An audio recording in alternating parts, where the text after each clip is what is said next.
Assalamualaikum and welcome back to my YouTube channel. In this video, I will cover 6 most important tips that will help you to increase your website traffic instantly. I'm sure कि अगर इनमें से तुमने एक या दो या तीन या मे बी 6 की 6 कवर नहीं की हुई, इम्प्लीमेंट नहीं की हुई अपने ब्लॉग पे at the moment, so this is the most important time, most crucial steps. इनको कवर कर लो, इन 6 की 6 टिप्स को कवर कर लो अगर अपने ब्लॉग पे. I personally promise you that तुम्हारा ट्रैफिक लाजमी इंक्रीज होगा. लाजमी तुम एक महीने के अंदर अपने पेज व्यूज़ के अंदर लाजमी इंप्रूवमेंट देखोगे. तुम्हारी रैंकिंग भी फर्दर इंप्रूव होगी और तुम्हारी अर्निंग भी इंप्रूव होगी.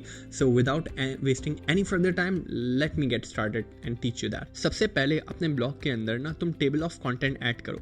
टेबल ऑफ कंटेंट ऐड करने के लिए तुम्हारे पास दो सोल्यूशंस है. दोनों सोल्यूशंस के अंदर तुम्हें जाके प्लगइन तो इंस्टॉल करना ही पड़ेगा. एक सोल्यूशन तो ये है कि तुम ईजी टेबल ऑफ कंटेंट करके एक प्लगइन आता है जो कि automatically table of content generate कर देता है. सबसे आसान तरीन तरीका तो वही है कि तुम उसको ऐड कर लो. दूसरा ऑप्शन ये है कि एक और टेबल ऑफ कंटेंट वाला जनरेट करने वाला आता है वो, लेकिन वो गुटेनबर्ग ब्लॉक्स का होता है. बेसिकली तुम्हें हर ब्लॉक के अंदर जाके मैनुअली इंसर्ट करना पड़ता है उस ब्लॉक को टेबल ऑफ कंटेंट के अपनी मर्जी की लोकेशन पे, और फिर वहाँ पे टेबल ऑफ कंटेंट वैसे ही वर्क करता है.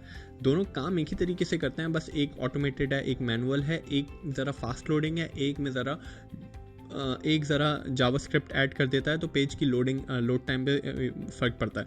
मेरे 5 में से 3 ब्लॉक्स के अंदर मैं ऑटोमेटेड खुद यूज़ कर रहा हूँ टेबल ऑफ कंटेंट, और 2 के ऊपर मैं मैनुअली इंसर्ट करता हूँ. लेकिन जिन 2 के ऊपर मैं मैनुअली इंसर्ट कर रहा हूँ, दूसरा वाला प्लगइन यूज़ कर रहा हूँ, वो मेरे मेजर ब्लॉग्स हैं और सबसे ज़्यादा ट्रैफिक वही लेके आ रहे हैं. इस वजह से मैं उस पर इतनी मेहनत कर रहा हूँ. So it's up to you. लेकिन अगर टेबल ऑफ कंटेंट ऐड नहीं किया हुआ तो आई really want you to do this right away. लाजमी इसको ऐड कर. Second most important tip, add link whisper, the free version on your WordPress website. अगर तुमने link whisper का free version already install नहीं किया हुआ तो उसको करो, और internal link as much as possible तुम create कर लो. सबसे पहले तो लिंक विस्पर से तुम स्कैन रन करोगे, तुम्हें पता चल जाएगा तुम्हारी वेबसाइट के अंदर ऑर्फन पेजेस कितने हैं. मेक श्योर कि तुम्हारे ऑर्फन पेजेस 0 हों. लिंक विस्पर की इंटरनल लिंकिंग के थ्रू तुम्हारे बहुत ज़्यादा फ़र्क पड़ेगा ओवरऑल रैंकिंग के ऊपर, क्योंकि internal links is a ranking factor in Google search. इससे तुम्हें फ़र्क लाजमी पड़ेगा. अपने ऑर्फन पेजेस कम्प्लीटली ख़त्म कर देना. इंटरनल लिंक्स लाजमी ज़्यादा से ज़्यादा करना. एंकर टेक्स्ट देख लेना, कभी कभार वो all fall anchor text suggest कर रहा होता है, उसकी हर बात पे एतबार नहीं कर लेना. खुदा ने अकल दी है, उसको यूटिलाइज कर लेना. ओके, तो लिंक विस्पर यूज़ करो, इंटरनल लिंकिंग अपनी इंप्रूव करो, इनबाउंड स्ट्रक्चर आपका लाजमी इंप्रूव होगा और इससे ओवरऑल तुम्हारे ट्रैफिक पे लाजमी फ़र्क आएगा. ये मैंने एज अ टेस्ट खुद करके देखा हुआ है. Third is outbound link strategy. देखो, गूगल खुद भी ये देखता है कि कौन से वेब पेजेस ऐसे हैं, कौन से ब्लॉग्स ऐसे हैं कि जो कि हाई अथॉरिटी वेबसाइट की तरफ लिंक्स पॉइंट कर रहे हैं. इसके लिए मैंने अपने राइटर्स के लिए एक रूल बनाया हुआ है कि हर ब्लॉग्स पोस्ट के अंदर उनको एटलीस्ट 2 आउटबाउंड लिंक्स देना है. और ये 2 आउटबाउंड लिंक्स उनको किसको देना है? आई टेल देम, उनको मैंने एक स्टैंडर्ड डॉक्यूमेंट दिया हुआ है जिसके अंदर सारे इंस्ट्रक्शंस लिखे हुए हैं, और उसके अंदर ये रूल है कि एटलीस्ट 2 आउटबाउंड लिंक्स देने हैं and back up your statements, your stance and what you are describing with facts and figures. Statistics की तरफ, फैक्ट्स एंड फिगर्स की तरफ आपने पॉइंट करना है हाई अथॉरिटी वेबसाइट्स के ऊपर. या मे बी कोई ऐसा वर्ड है जो कि डिफिकल्ट है, उसकी डेफिनेशन की तरफ पॉइंट कर दो, लेकिन मेक श्योर कि जिस वेबसाइट की तरफ तुम पॉइंट कर रहे हो that is a high authority website, जिसकी डोमेन अथॉरिटी अच्छी है, जो उस नीच के अंदर एक्सपर्ट है. इस चीज़ से गूगल को सिग्नल क्या जाएगा? गूगल से इस चीज़ को ये सिग्नल जाएगा कि ये हाई अथॉरिटी वेबसाइट्स की तरफ वेबसाइट पॉइंट कर रही है, रिसर्च क्वालिटी इसकी अच्छी है. बेसिकली इंटरनल लिंक्स और लिंकिंग के कॉन्सेप्ट को तुम ऐसे समझो, it's just like making connection, रिश्तेदारी निभाना चाह रहे हो. जब तुम अच्छे लोगों की तरफ पॉइंट करते हो ना, इट्स जस्ट लाइक कि बोरिंग योर अथॉरिटी. जब तुम बात करते हुए वॉरेन बफेट की कोट यूज़ करोगे, इलॉन मस्क की कोट यूज़ करोगे, क्योंकि सोसाइटी के अंदर वो वेल नोन और ट्रस्टवर्दी फिगर्स हैंगे, तो उनकी कोट यूज़ करने पे तुम्हारी बात में भी थोड़ा सा वजन बढ़ जाता है. इसी same goes in outbound links. जब तुम अपने ब्लॉग पोस्ट के अंदर हाई अथॉरिटी वेबसाइट्स को आउटबाउंड लिंक में यूज़ करते हो, स्टैटिस्टिक्स यूज़ करते हो, फैक्ट्स एंड फिगर्स को हाइपर लिंक करते हो, तो it gives a message to the audience and to Google web crawler कि तुम्हारे बात में थोड़ा वजन है, तुमने रिसर्च की है, और मतलब बेसिकली एक थोड़ी सी तुम्हें एक प्रेफरेंस मिल जाती है. और आउटबाउंड लिंक तुम लाजमी यूज़ करो अगर नहीं ऑलरेडी यूज़ किया हुआ तो do that. Fourth important point is adding an author box and brand story to your website और ब्लॉग. मैं इस चीज़ पे बहुत ज़्यादा फोकस करता हूँ और मैं जितना इसके ऊपर स्ट्रेस करूँ उतना ही कम है.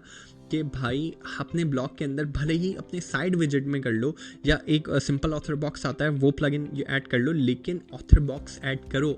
उस ऑथर बॉक्स के अंदर रेलेवेंट डिस्क्रिप्शन मेंशन करो, how you are a field expert. Google EAT principle से सर्च करना, उससे पढ़ लेना, उससे रिलेटेड मैंने एक वीडियो भी बनाई हुई है कि भाई जब ऑथर बॉक्स तुम ऐड करोगे तुम्हारी थोड़ी सी डोमेन अथॉरिटी बढ़ेगी, ऑडियंस को तुम्हारे ऊपर थोड़ा सा ट्रस्ट होगा। मिसाल के तौर पे अगर तुमने एक आर्टिकल लिखा हुआ है एसईओ के रिगार्डिंग और तुम एसईओ एक्सपर्ट हो, तो भाई नीचे मेंशन करो कि तुम्हारा 4 साल का एक्सपीरियंस है, कितने अरसे से तुम काम कर रहे हो, तुमने कितने प्रोजेक्ट्स किए हैं, तुम्हारा क्या सक्सेस रेशियो है, वट एटसेट्रा।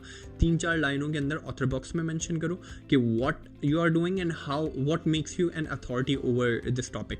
ठीक है, ये 3 to 4 सेंटेंसेस में मेंशन करो। और अबाउट अस पेज बनाओ। अबाउट अस पेज भी ऐसे ही रैंडमली नहीं बना दो भाई, उसमें अपनी एक तस्वीर डाल लो, प्रॉपर वेबसाइट में लोगो बना के रखो कि पता चले कि कोई शख्स है इसके पीछे लोग हैं जो कि अपने फील्ड के अंदर एक्सपर्ट हैं। भाई देखो, बहुत सारी ऑडियंस ऐसी भी होती है जो किसी स्पेसिफिक नीश के ऊपर देख रही है ना, तो वो अबाउट अस जाके तुम्हारा विजिट करते हैं। और मीडिया हाउसेस भी जो होते हैं ना, अगर उनको तुम्हारे किसी ब्लॉग को कोट करना है तो वो तुम्हारे अबाउट में जाके ज़रूर देखेंगे कोट करने से पहले कि भाई किस बंदे की मैं बात को कोट कर रहा हूँ अपने किसी मीडिया आर्टिकल के अंदर या किसी ट्वीट के अंदर, व्हाट XYZ, ये इसकी कोई हैसियत भी है, who is he, what is he doing, इसकी क्या अथॉरिटी है उसके अंदर।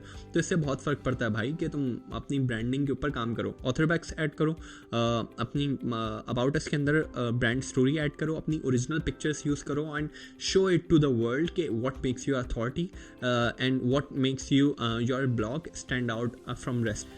5th is adding lead magnets. Lead magnets के ऊपर थोड़ा सा सर्च कर लेना, लेकिन मैं तुम्हें थोड़ा सा और बता भी देता हूँ। लीड मैग्नेट्स क्या होता है? When you offer free resources to your audience in exchange for their email. अब करोगे क्या कि मैं अपने ब्लॉग के अंदर एक फ्री रिसोर्सेज का कॉलम बनाता हूँ या साइड विजिट के अंदर एक छोटी सी इमेज डाल देता हूँ जिस पर लिखा हुआ होता है download our free checklist for XYZ। मिसाल के तौर पर अगर मेरा ब्लॉग SEO के ऊपर है, अगेन उसी की एग्जाम्पल ले लेता हूँ, तो मैं एक बनाऊंगा कि download our 17 point checklist to optimise your website. उस पर बंदा जैसे ही क्लिक करेगा उस चेकलिस्ट को डाउनलोड करने के लिए वो मुझे अपनी ईमेल प्रोवाइड करेगा। अब इस ईमेल को मैं न सिर्फ आगे चल के मोनेटाइज कर सकता हूँ, मतलब अपने ईमेल कॉन्टैक्ट लिस्ट को किस तरीके से कि भाई मैं उनको न्यूज़लेटर साइन करूँगा, उसमें मैं बोलूँगा ये मेरा प्रोडक्ट है। शुरू में मैं उनको फ्री का मटीरियल ऑफर करूँगा और उसके बाद मैं बता सकता हूँ कि भाई ये मेरा प्रोडक्ट है, सिर्फ $1 का ले ले।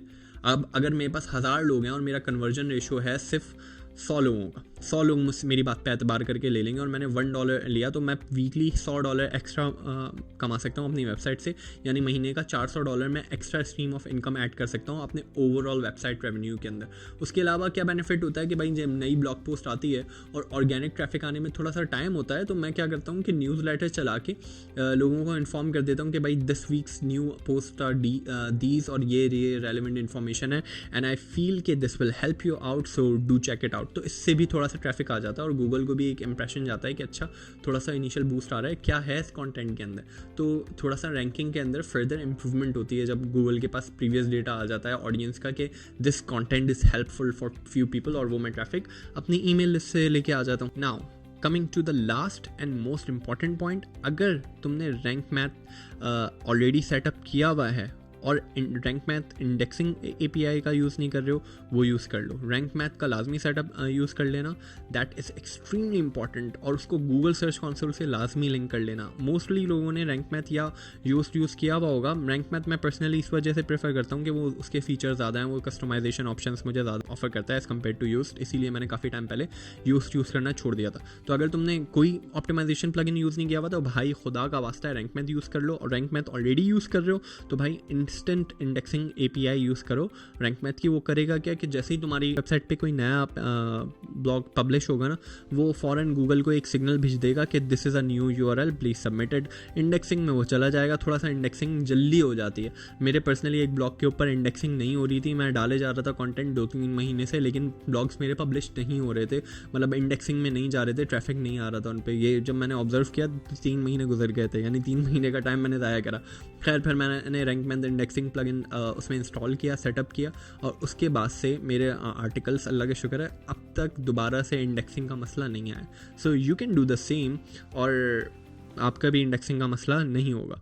तो these were the 6 most important things that will help you increase your blog traffic. I have tried कि मैं जितना जल्दी हो सके और जितना शॉर्ट हो सके 6 के 6 पॉइंट्स आपके साथ डिस्कस कर लूँ, and that will help you grow your traffic.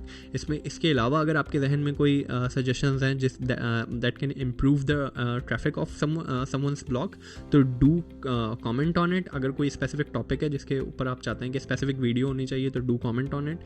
I am trying to build a new community for emerging bloggers, क्योंकि ब्लॉगर्स जो इनिशियल स्टेज पे होते हैं ना, उनको वो चाहते हैं कि भाई डेली बेसिस पे वो एक कम्युनिटी का पार्ट बन जाए. उनको रोज़ पता चले कि भाई लोग काम क्या कर रहे हैं, किस तरीके से कर रहे हैं, ताकि उनका मसला अगर उनकी मिस्टेक्स इनिशियल डेज़ में उनके पता चल जाएंगे ना, तो काफ़ी उनकी हेल्प हो जाएगी, उनकी ज़िंदगी का काफ़ी टाइम सेव हो जाएगा. एंड आई फील लाइक मैं कोशिश करूँ इस किस्म का कॉन्टेंट बनाने की, जो कि अगर मेरे इनिशियल डेज़ में होता तो मेरी किस तरीके से मदद होती. हो सकता है मेरी 2 साल की जर्नी मैं 1 साल में कवर कर लेता, या 1.5 साल में कवर कर लेता, थोड़ा सा मेरा टाइम बच जाए. That is what I am trying to do. If you feel like you want to contribute with that, do join our community. अगर तुम्हारे टारगेट्स और गोल अलाइन होते हैं हमारे ऑडियंस सेगमेंट के साथ, हमारी कम्युनिटी के साथ, सो फॉर दैट. तब तक के लिए आज की वीडियो में इतना ही. मिलते हैं आपसे नेक्स्ट वीडियो में. खुदा हाफिज़.